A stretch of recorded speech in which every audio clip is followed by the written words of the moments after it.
Hey everybody, it's Ben and Beta here, and we have another quasi podcast episode that we're trying here again. This week we have some interesting topics I think to dive into in this Newbie Overlander podcast. But I'm here again with my good friend Brian, Hey, this is Brian from Wisconsin. and that's where he's from. Indeed, he's from Wisconsin. So today we have Well, I mean, you're in Colorado. I'm in Wisconsin, so things are a little different for us outside. this is 100% true. 100% true. It's a little bit warmer here potentially. I don't know actually. It was cold here. Now it's warmer. It's supposed to be in the 50s the next couple of days. We'll see what happens. But anyway.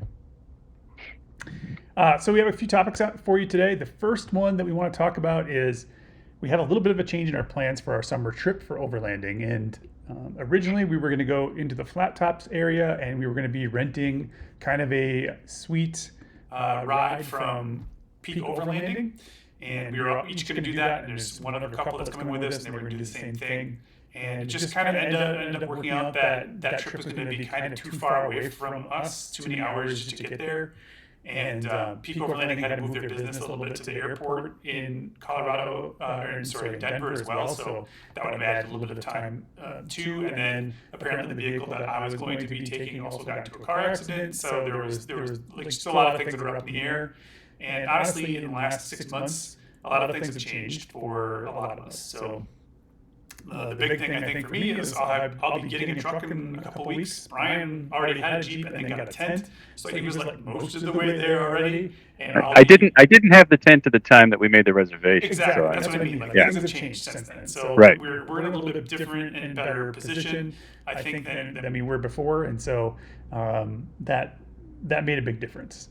So that was one of the reasons. And but basically, what I want to tell you is like Tim at Peak Overlanding has been fantastic. He didn't have a problem with us doing our cancellation, and there was a fee and stuff that's all spelled out when you book. But he was great. So refunds coming, all that kind of stuff is happening. And I would just say if you're flying into the Denver area and you want to do overlanding, definitely look up Peak Overlanding, and just grab one of those vehicles, head out in the wilderness, and have a good time. Tim will answer every one of your questions, and he'll be great. So I don't know, Brian, if you have anything else to say about that or not, but. I know. I mean, I've talked to Tim a few different times, and he's been very, very receptive, very on the ball as far as response time and everything goes.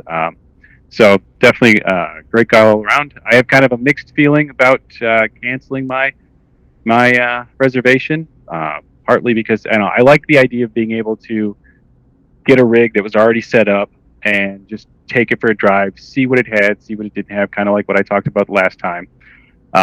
But I'm also kind of excited about being able to take out my own Jeep with the rooftop tent and everything, and just being able to experience the things that I have out there.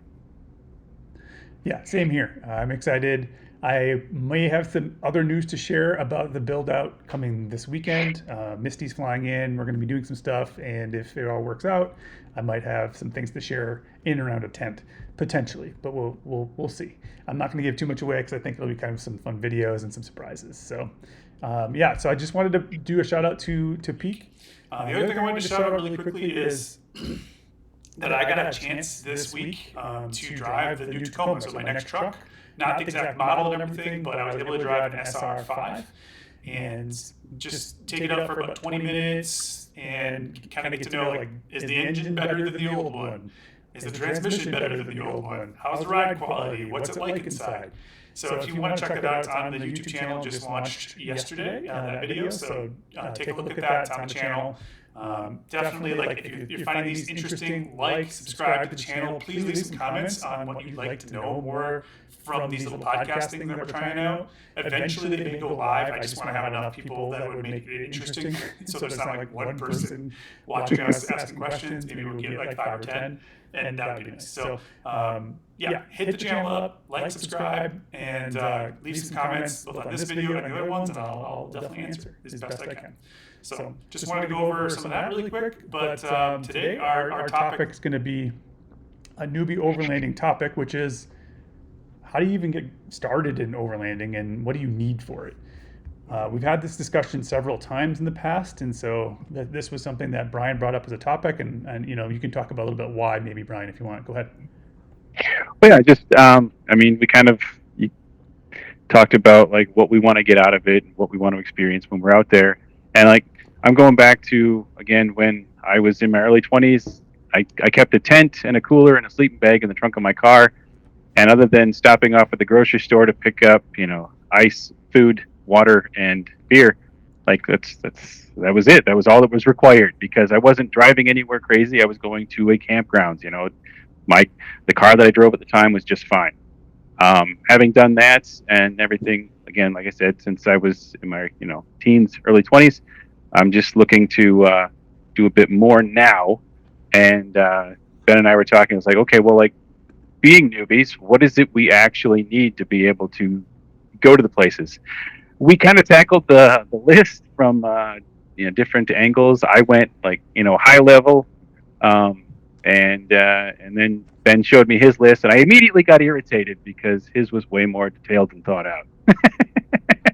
Well, I've been doing the overlanding thing a little bit longer than you, just a couple months really, so not a lot, but I've done a few more adventures. We took that one together in October, and we've been talking about a lot of this for a while. So I've never forgot a tent.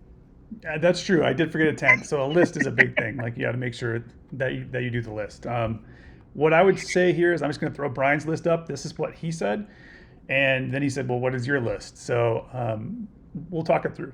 So here's Brian's list really quick. He said terrain-worthy vehicle, recovery gear, shelter, warm bedding, food, water, cooking, prep, that kind of stuff, ability to make a fire, lighting, bathroom option, cleanup, leave no trace, and alcohol. So those were his top 10. And I'll let you talk through the list. Like why did you think those were your top 10? I mean, again, knowing that I'm going to be wanting to hit up places other than your typical campgrounds, I put terrain-worthy vehicle. Now, that could mean something different depending on what you're looking to get out of your trips. For me, I'm looking to go, around in the wilderness of Colorado. If you're just looking to go to campgrounds or state parks and things like that, whatever vehicle you have may be just fine. That could be terrain-worthy for where you're going. But the ability to get there is what I meant by terrain-worthy vehicle. Recovery gear is something that is kind of on it's more of a wish list than anything. I know, like, if after a couple of trips here, if I want to get a little bit more daring, I want to make sure that I have like a winch on the front of my Jeep, things like that, available should something go awry while I'm driving on these back trails and such. Shelter, I'm just referring to, whether it's a tent or a camper, whatever you have. Like I said, I tented for a very long time. We had a pop-up camper as a family of 5 for a bit, and now we don't have the pop-up camper anymore, but I do have my rooftop tent. There's a lot of options there too. I just would jump in and say, like, you have a regular tent, like a ground tent. You have a rooftop tent. Right. You can just camp in the back of your vehicle. There are hammocks that you can just hang between 2 trees and sleep in that. You can sleep on the ground. You have to decide what you're comfortable with, but there's a lot of options for sure. But shelter. Yeah, and again, really, the only thing you really need to consider when it comes to shelter is, how many people do you plan on fitting in this shelter? If it's just 2 people, a 4-person dome tent on the ground is probably going to be just fine, and you can get those fairly inexpensively from anywhere from an actual outdoor outfitter place to Walmart, Target, or if you're a big fan of Costco or Sam's Club. They've got all sorts of options, and they're very inexpensive. The fourth item on my list, I put warm bedding because obviously it's going to get cooler at night. You want to make sure that you stay warm while you're sleeping, and that goes along with making sure that you bring along clothes that are appropriate for the weather that you're going to be experiencing when you're out and about. I know when we went out last October, I had basically an air mattress that I bought, and it was one that you basically pumped it up yourself, type of deal. It didn't pump up as well as I had hoped, but once it was pumped up, it was actually pretty good. I don't think I'd use it again for actually overnight camping, but if you wanted to have like an air mattress and just sit out in the sunshine during the day, it worked out pretty good. But with the temperature fluctuations that happened in Colorado, I found myself sleeping on the ground a couple of different times. This is an area that I think we're going to dive into in a future episode. And let us know in the comments too, when you're choosing gear, we talked about this, like, how do you choose the right gear? And we have very different methods for this, for sure. And I think there are different things certain things you want to maybe put a little more time, effort, and thought into, because you might say, "Oh, Amazon's got a screaming deal on this thing. I'm going to pick it up." And then in the end, you wasted 50, 60, 70, $100 when you could have just spent the 200 on the thing that was going to be good for years and years and years. And that's hard. So we'll definitely talk about our gear and what we like and what we would never buy again, I think, in the future episode. But I think that was like a good one right there. So you were pretty excited about the air mattress, and it literally deflated on you. Right. Deflated Yep. your expectations. Multiple times. But then number 5 on the list there. Obviously, you're going to want to make sure to pack enough food and water for the duration of your trip. Along with that, you're going to want to make sure that you have a proper kitchen setup. One thing that I forgot to mention actually the last time was for Christmas I actually got kind of a kitchen shelving unit that actually mounts to the inside of my Jeep.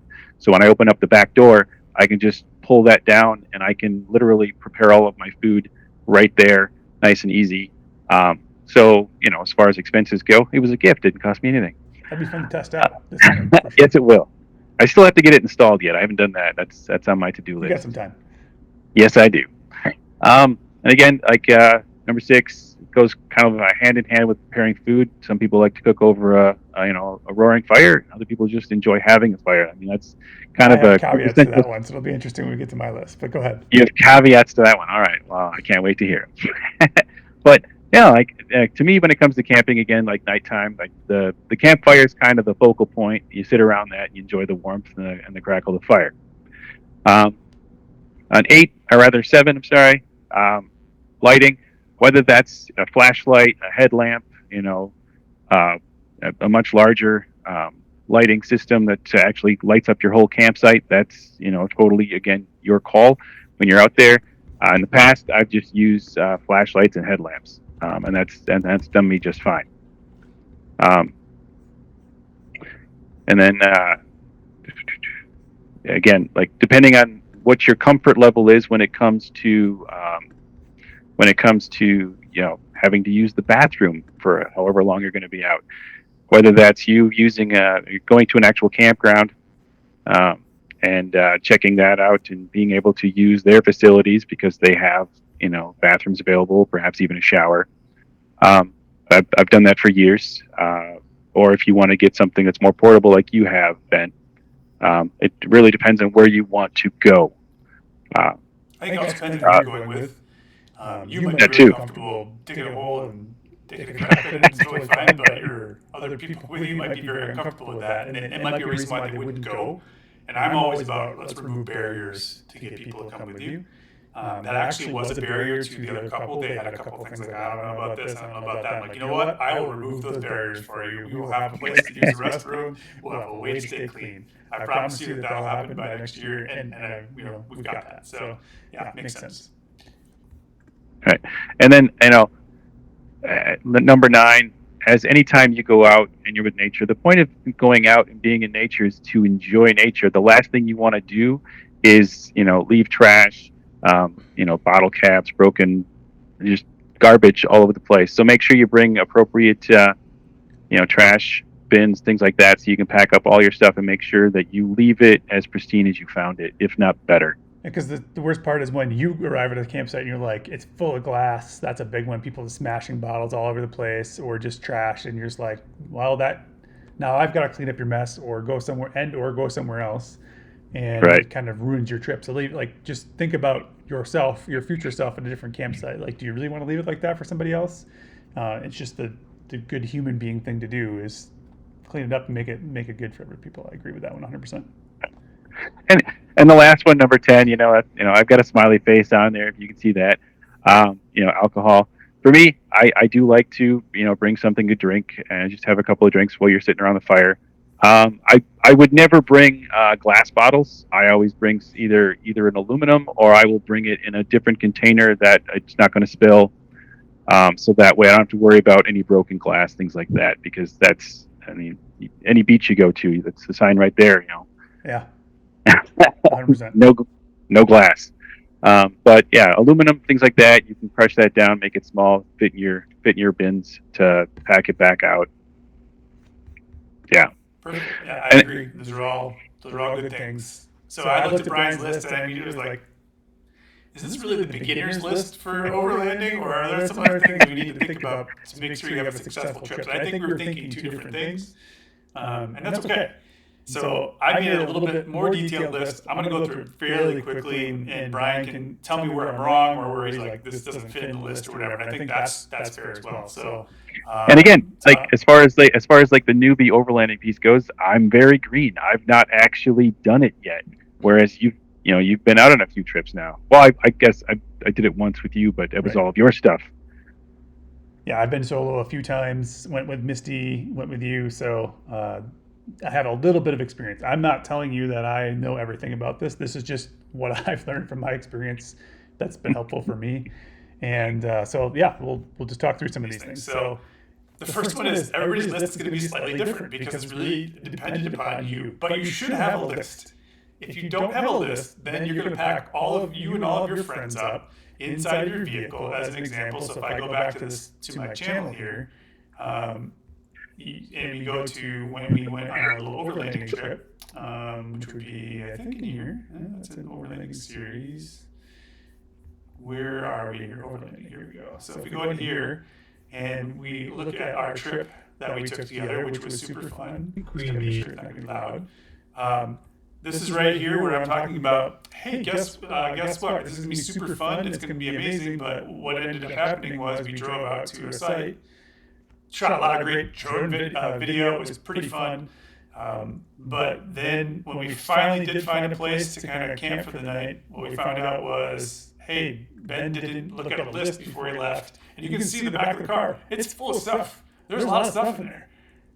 There was everything in there except for the tent for the boys to sleep in. So I was going to be fine, but they were going to sleep outside. And they considered it, but it ended up being not the best thing in the world.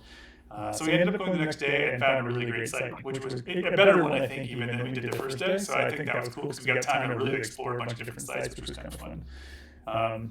Yeah. So everybody's list is going to be different. And I think that's important to kind of note that, no matter what, your list and what you need is going to be different from everybody else's, but there are some things that should be on every list for sure. All right, so heading back to the list. My big thing is what I learned early on. I was thinking, man, am I going to be able to, because Misty's like, hey, I want you to go do this a few times before I'm going to go and invest in a truck and all this other stuff that you want. You've gone down this path a few times before of like, oh, I'm super excited about this, spending a bunch of money. And her examples always are backpacking gear, which we bought a whole bunch of gear. We went like twice, and now it's sitting upstairs. And we use some of it for things like hiking and even some of these overlanding trips, but a lot of it's just sitting there. And so she's like, I don't want to spend even more money buying a truck and all this stuff unless you think you're really going to want to do this. She said, I think it'll be fun, but if you find out it's not great, I want to do it. So I was really nervous. The first couple times I went off-road with my vehicle, there's a trail on the Rampart Range here that goes up to the Gods, and like the beginning of that trail, I was like, there's no way my vehicle's ever going to make it to any site around Colorado. It's not possible. But Rue and I made that whole trip, no problem, and it was fun. So I would say that you don't need to go crazy. You just need to have some information before you start. And whatever you have, because I saw people in Camrys, I saw people in Accords, I saw people in Teslas.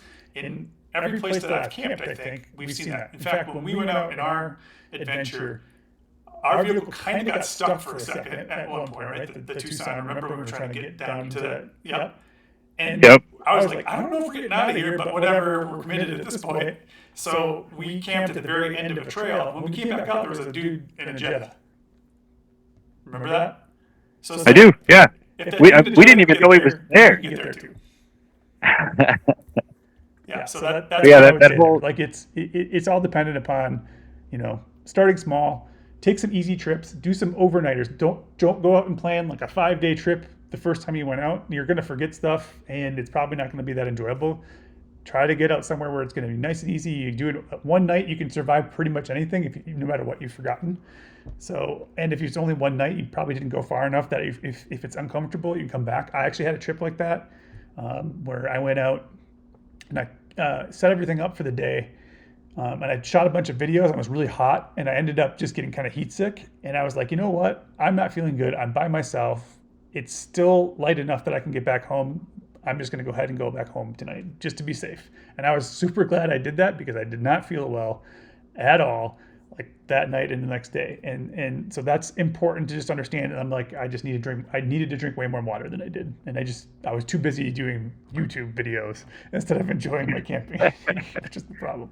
So anyway, and doing something really close. I mean, that's definitely key when you're getting started. Cause I mean, there's a park that's 45 minutes from my house, Nugget Lake.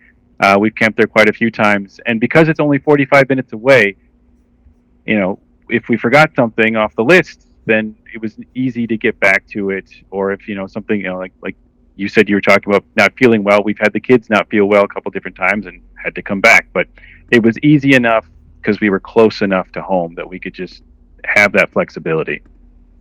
Yeah, 100%. And this trip here, I'm just going to throw this video up really quick. Some of you, if you've watched my videos, you might know that I did some sort of lessons learned. And this is again where I did a review of the Cockatoo shower, and it was a beautiful day, gorgeous. It was like mid 60s, something like that. It was about 9,000 feet of elevation, but I ended up just not feeling well that day. And I was close enough that I could come back home, and that was good. In the future, when I have more gear and things like that, I might be a little bit less worried about it. I really wanted to make sure I slept that night. That was important for me. So anyway, that's that part of the list. And we'll pop on here to the next piece. So the next one, you kind of saw that here, and that is exactly the same thing we were just talking about. Choose a place that your current vehicle could go.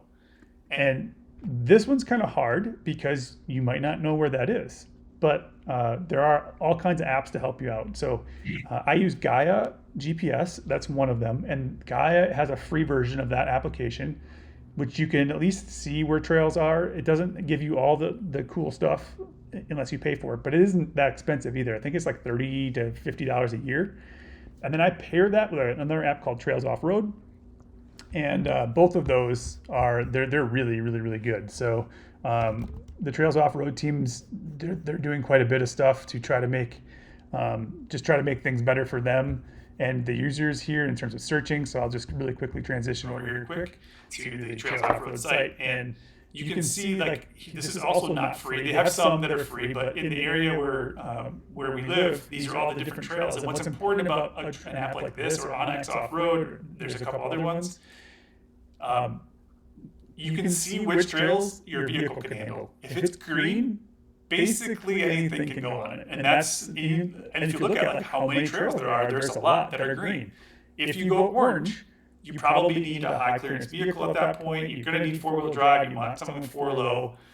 It doesn't have to be more than stock at that point. So that's usually what orange is. So it's like a stock vehicle, but it's high clearance, a truck, a Jeep, something like that. But it can be stock. Once you get into above that, so red, black, that kind of thing, then you probably want a lift and bigger tires and all those types of things. But it does tell you on all those trails. So if I just selected this trail right here, well, I guess that didn't work very well. But if I just pick a trail, this is actually the one I think we've been on several times. Nope, not Little Creek. Where is the trail we've been on? Huh. I'm not really sure where it went, but it's in the Pike National Forest here somewhere. Oh, there, it's right there. So this is the trail that we camped on. We actually camped down at this end down here. And if I click on that, it gives me a quick, it's going to give you pictures and images if they've already run that trail. Easy, if it's open or not, how far it is, whether you can camp on it or not. So these kind of apps are just 100% worth it in my mind. But then I can also share this to Gaia or download the GPX and share it into a different app, which is nice. You can give ratings on here. You can have conversations with people. You can see if people are agreeing it's spot on or harder or easier. So something like this is what you would need to just determine where can I go, where can I start out, even with a Honda Civic or something, or whatever you want to do. So I love these apps; they're pretty cool. Guy is another good one as well. I don't yet have any special codes, but I might here in a little bit. We'll see. And if I do have some codes, I'll share them. But right now, no codes. Sorry. Just go and pay full price. It's totally cool. So I'm curious, when you're looking at this trail here, I see pictures and things like that. Are these pictures that are community sourced? It's both. So you have the actual trails. When you get down to the waypoint area, you can see the full waypoints for like I turn here, you turn here. There might be a camping at this spot, that kind of thing. Maybe you recognize some of this stuff. There's a split off. Maybe you recognize some of that. Maybe you don't. I don't know. But yeah, it tells you kind of where the campsites are, where they turned off to make sure you get it to the end. And again, you can take that trail with you and put that into something like Gaia, so you know that you're not gonna get off trail, and then you can have it downloaded to your phone. And then they also, most of them have like a trail video as well, so you can play that and like see what the trail looks like. I actually remember exactly where this site is, so it's kind of fun. And they tell you where the campsites are, that kind of thing along that. Like, or there's some campsites here, but I have found very few, if any, apps that show me exactly where every campsite is along the road. And I think that's part of the important part of going out and exploring and checking them out for yourself. There are ways to find those, and I'll probably do that in a future video. But these apps just make it super easy for you to be able to make sure that you're going to be safe while you're out on the trails. So that's what I would say there. Try to know what kind of vehicle you have, and then identify the trails that you can go on, and you'll be fine. And there's trails all over the United States. So that next part of this was knowing the rules of your area. And what I mean by that is, can you camp in a dispersed area, or can you not?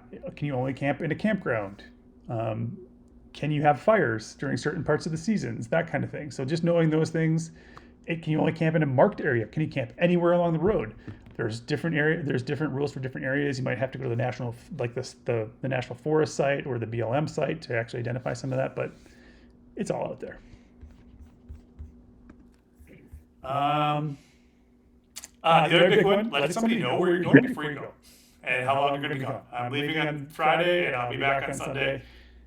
Just in case you don't make it back, somebody can at least be looking for you, and they said they were going to go in this area. I do have a SATCOM device, but not everybody does. And I think for easy trails, and if you tell people where you're going, you don't necessarily need anything like that. If you get into some crazier stuff, then maybe it is good. It's a great peace of mind. I was able to text Misty at my campsite, let her know where I was. That's cool. We'll talk about that device in the future. Do you absolutely need it? No, it's just a nice to have for sure. But that letting someone know where you're going and kind of your time frame as well. I mean, that's just a good rule of thumb, regardless of whether it's overlanding, hiking, boating. 100%. I mean, if you've never gone boating, I mean, like that's one of the first things they teach you when you actually take a boating course with your kid. Like, let people know what your plan is, so that way, if something happens and like, hey, they were supposed to be back like an hour or two ago, like maybe we should go check on them. So that's just a good rule of thumb, regardless of what adventure you're on. 100%. Agreed. You talked about this a little bit, but I would say clean drinkable water and making sure that you have enough. So like a minimum is kind of a gallon per person per animal per day. So if you bring an animal along, they need water too, and you don't want them drinking out of a water, like necessarily drinking out of anything either, because they could get sick. My dog's stomach sucks, so she would definitely get sick if she drank out of not clean water.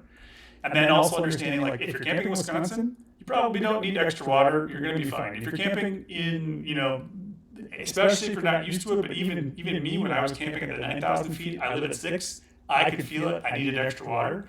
If you're driving in from somewhere else and you've never really felt the altitude, you need more water. And I would also maybe add electrolytes to that list. Just have some of that stuff along to keep you as hydrated as possible. You experienced that a little bit, so maybe you want to talk about how fun that is. I definitely did not drink enough water when I was out and about in Colorado. I think I did pretty good, around where you were living in Garden of the Gods area, things like that. I could definitely tell, like, even though I wasn't tired, I was breathing harder just going on walks around the area and everything. But yeah, as soon as we started getting those higher elevations, I mean, I don't remember the name of the first climb that we did. Mount Muskoka. Mount Muskoka. Okay, so yeah, we went there and got around. I think it was 8,000 feet, and like I was pretty. pretty wiped by the time we got to the top.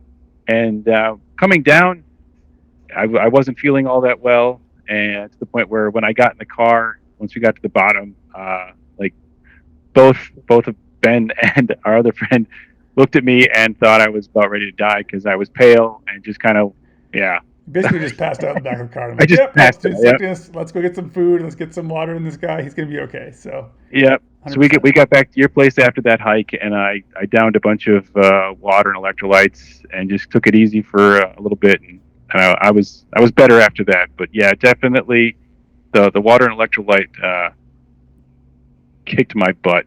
The fact that I didn't have enough of it. Yeah, and then if you drink on top of that, it makes it even more difficult. I would add that the nice to have, if you have a way to cleanse water, that can be nice. It's not required if you bring enough along. But I have like a Hydro Blue, which means I can take whatever stream water, whatever I need, I can stick that in there, and it has a cleaning mechanism so that the water comes out the other end. It's going to be a filtration system so that it's clean water at the other end no matter what. So that's nice to have on a longer trip. No matter what, I'm going to have water, and it's going to be probably safe to drink, which is nice. It doesn't necessarily clean every possible thing out of the water, but it's going to be a lot better than if you just drank from a puddle or something. Next one is just having enough food. And just kind of understanding what your level of cooking is. Like, you could totally survive on bagels and peanut butter sandwiches and protein bars, and that's totally fine. And some people do that. So just know what you want to do. If you don't want a big cooking setup, just take prepared food. Make sure you have a place to store it, which is another piece of that, just a way to properly store the food. And as long as you do that, you're going to be fine.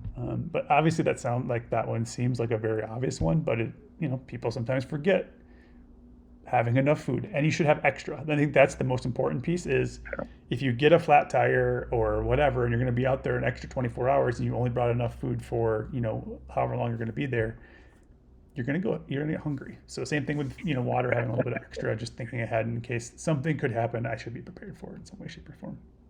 So I'm curious, with the number of different trips that you've done now, Ben, what are kind of the staples that you take when you bring food? I always bring some protein bars just to have them for kind of emergencies. I usually bring some alcohol to have a drink at night around the campfire. Obviously, water.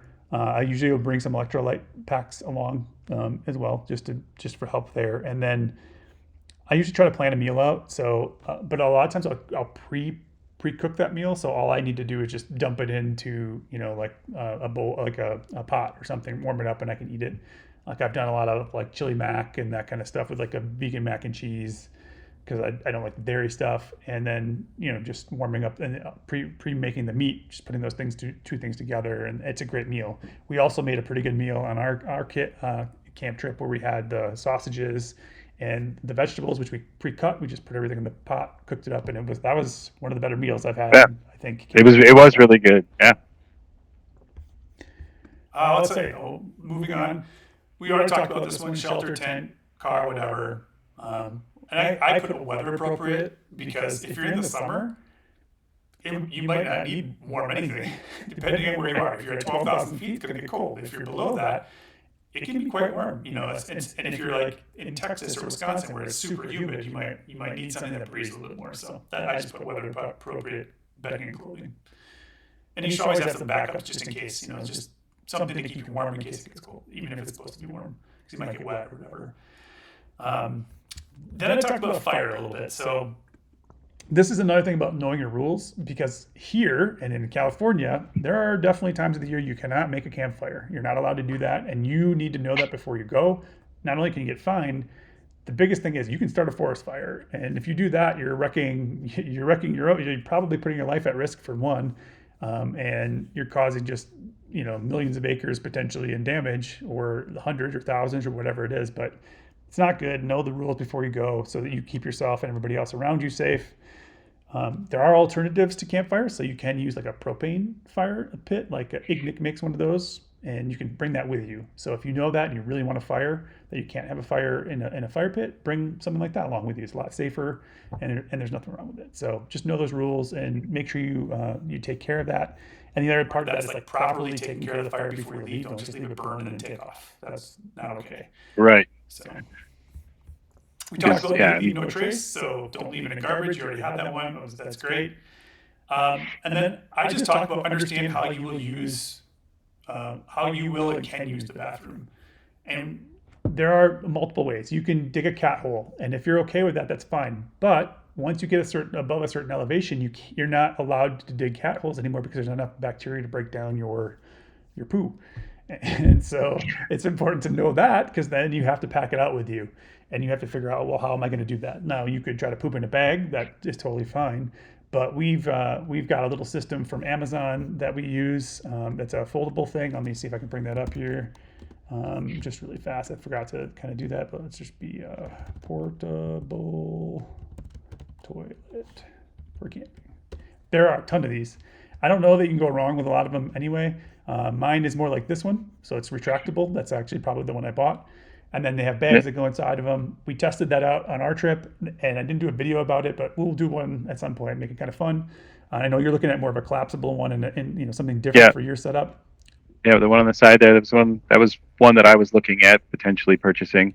And there are a ton of different ones. And then I also purchased a shower, so there's a little bit of privacy because some people need that, and it's nice to have that. It's kind of all self-contained, and that's cool. The other thing that I did that was I got a food grade safe like 5-gallon bucket that you can screw the top on, because we had to carry that back with us inside the Tucson, and if it was just out and about, we were going to smell it. So just thinking through that whole process of how do I get things from one place to another. A lot of people on their overlanding vehicles, once you kind of build it out, you have what's called a trash-a-roo on the back of your vehicle, and you put all your trash and everything on the outside. It stays on the outside. You don't have to smell it, but all your trash goes into that, and then it just sits on the back of like a tire or on the back of your tailgate or something.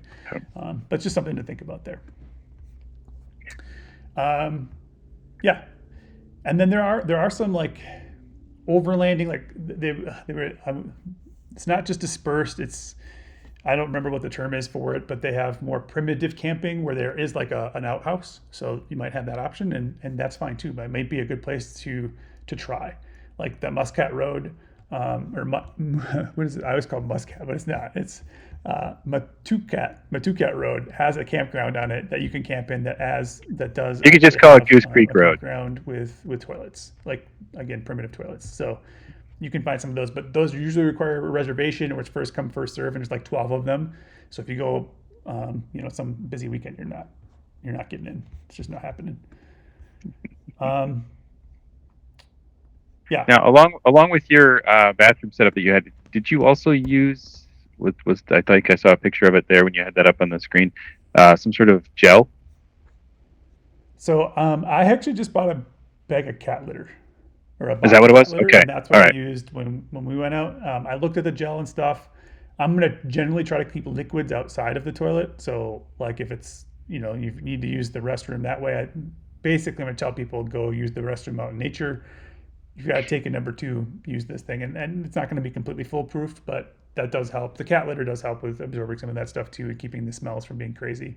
And there are very expensive toilets, kind of like this one here, that actually like flush and store everything below it and whatever, but I think those are all going to be a lot harder to clean and more upkeep than something like this. It's just simple. You go to the bathroom, tie it up when you're done. Each person can put their own thing in their own bag, or if a bunch of people got to go, just go do that, tie it up, put it in my food grade thing, or the trash-a-roo, and kind of go from there. Yeah, you definitely don't need to go that big as far as like your first trips. Yeah, 100%. If ever. Exactly.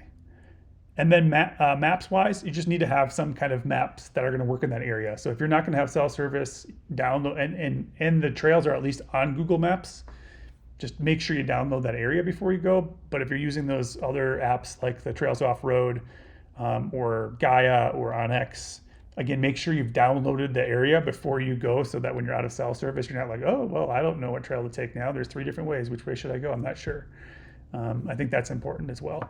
A lot of the places that we go here don't have internet. They don't have cell. They don't have anything. So when we go this summer, we'll be communicating with the radios, the handheld radios, and I picked a few of those up. So we should be good there. But having maps is important. You don't need radios, by the way. It's actually kind of quiet if you're not listening to people chatter on them. So that's all right. Now, would you recommend having actual paper maps as well in case technology were to fail you? Paper maps can be really helpful. There's nothing wrong with that. So if technology fails you, it's good to have them, and they're pretty easy to get. And then there's also like special trip maps that you can get, kind of like the old triptychs that you used to get from AAA. Yeah. For like overlanding adventures as well. You can buy some of those. So there's lots of different options.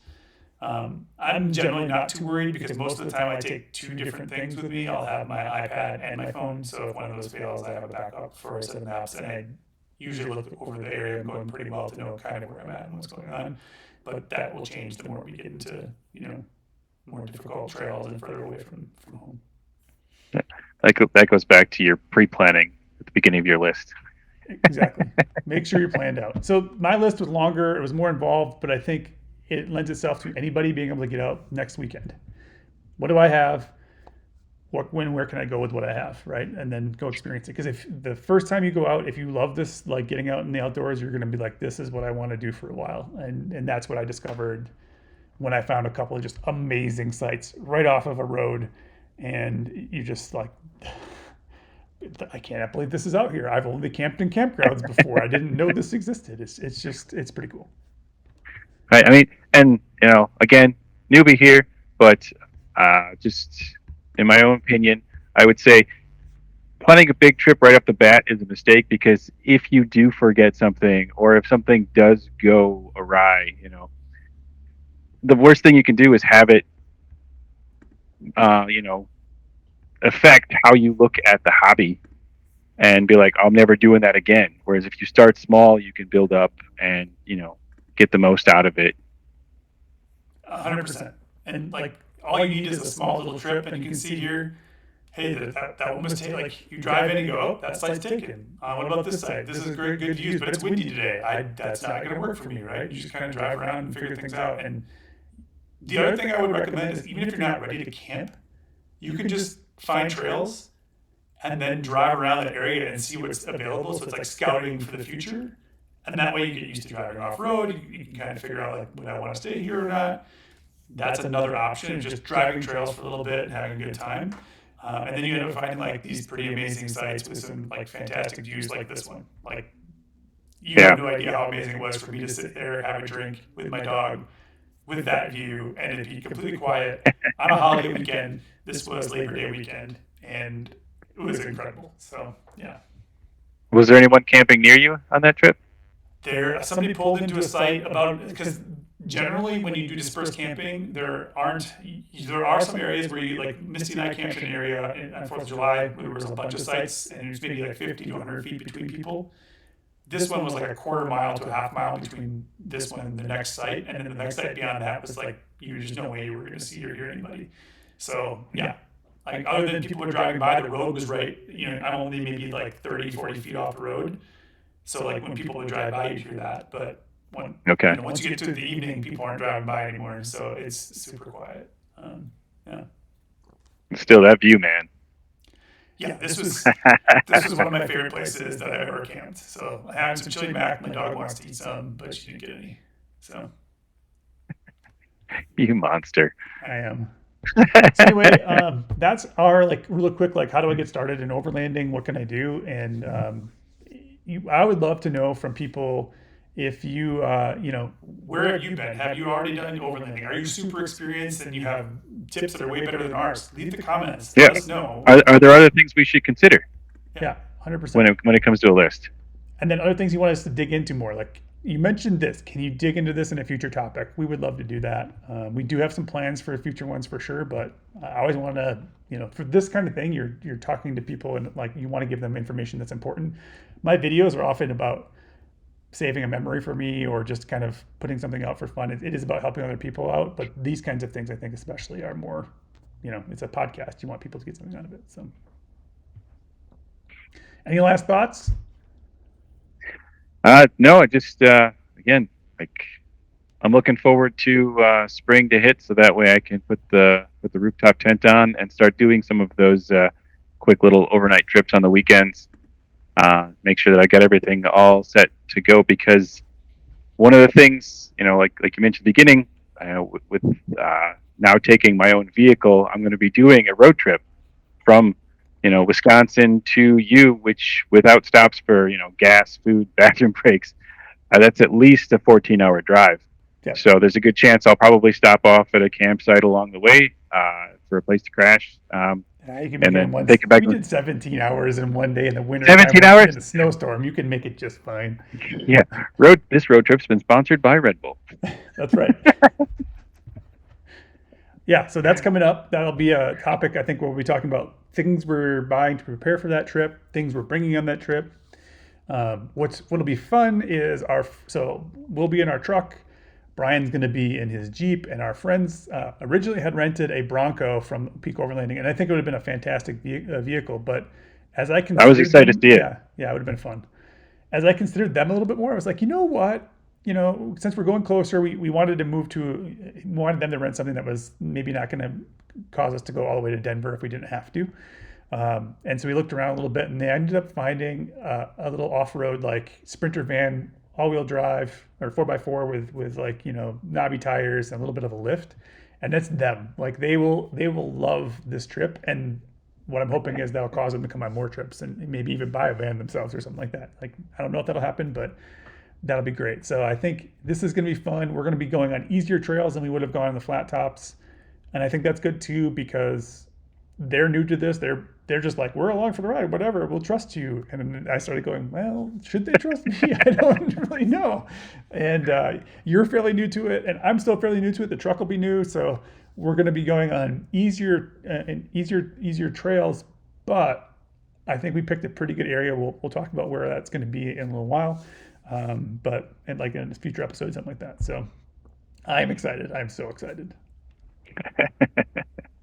So. Yeah, anyway, I appreciate, I'm sure Brian does too, but maybe me more so since it's my channel. Brian's happy if you watch too.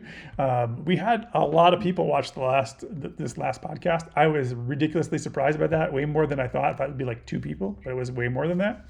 And I think several hundred, which is pretty good. But again, I want to know, what do you want to know? What do you want us to talk about? This is a new tool we're using today. Do you like the format? Did it work out well? Just let us know what you think and how we can improve things for the future. And maybe we'll go live at one point again when we think we have enough people for that. And so I thank Brian for coming on and spending some time with me today. So Brian, if you want to say goodbye, you can. Yeah. Take care, everybody.